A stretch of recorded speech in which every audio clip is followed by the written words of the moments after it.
Hey everyone, so today let's get kind of back to the roots of things and take a look at something we haven't talked about in a while, and that's glasses that are constantly slipping and sliding down your nose. Now I hear it all the time, the nose pads are wrong on my glasses, they're constantly slipping and falling off. Well, that may not always be the case, and often it isn't.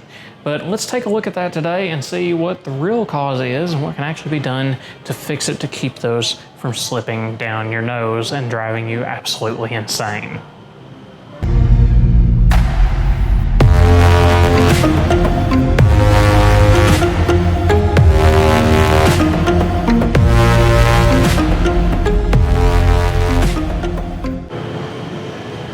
So to get kind of into the root of the problem, it is very rarely right here that actually creates it, unless it is a balance problem with the frame.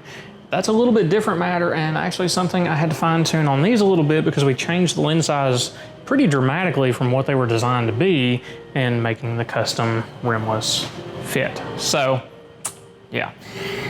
And that tweak's a little bit different. We're not gonna get into that. I have talked about properly balancing a frame before and the adjustment that goes into that in another video. We'll link that up here.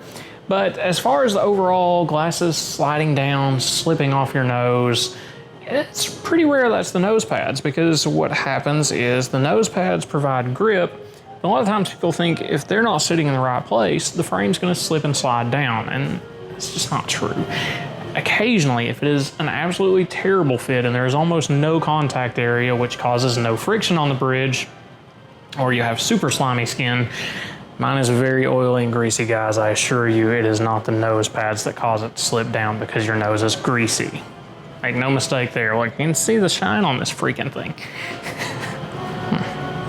Anyways.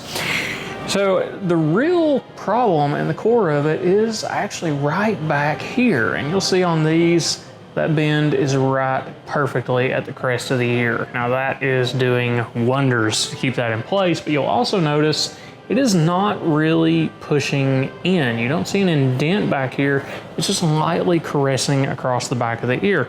As I mentioned on the nose, it's got to have that contact for friction to really create some clamping force, but you don't want it clamping so tightly it's actually indenting the head. Now, sometimes some heads, we don't have a choice, and that is occasionally a thing. But it's rare. For most people, that's not gonna be the case. You don't want that extreme pressure on the back. And if you do have it and the frame can't maintain it, what's really fun is the frame is either A, gonna constantly keep stretching out and you're gonna have to keep having it readjusted week after week after week after week after week, and it sucks. Nobody enjoys that. But if the frame can sustain that grip, it just leaves a mark in the head. Or if it's a springy one, like some of these titanium frames, they have a little bit of give and flex in them. Certain titanium blends have some give and flex in them. That's actually going to make the whole frame work like a spring. So it's got pressure on it here and here. That's going to do that until those temples get straight, which what's that do? That slides right down. So you put that pressure and make it bow. That is going to actually slowly push the frame off and downwards.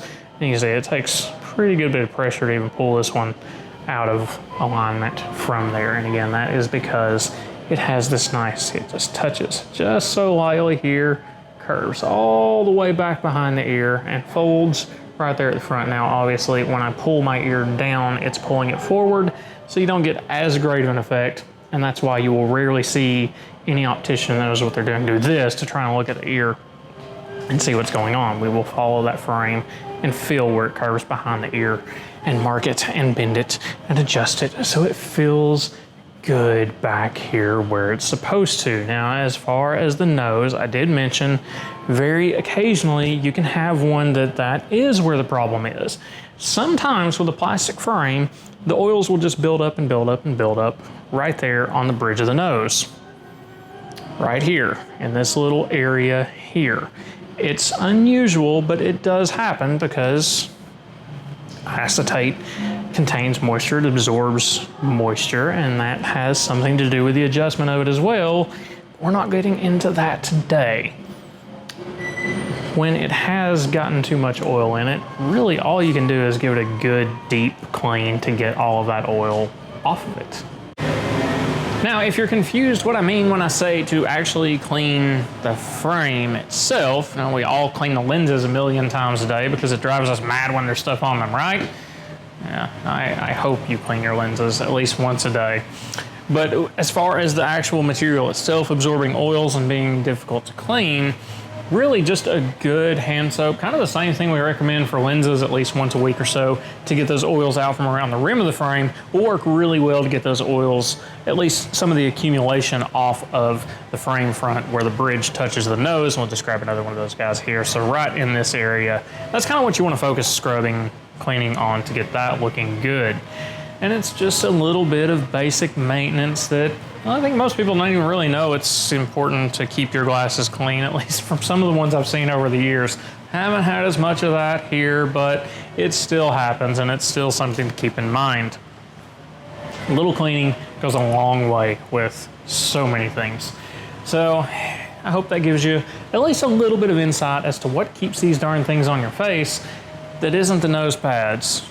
Almost never is it the nose pads. Anyways, that's all for now. Let me know what you guys thought of this video, if it helped you out or if it just drove you mad and made you hate me. It happens sometimes. I'll catch you guys next time.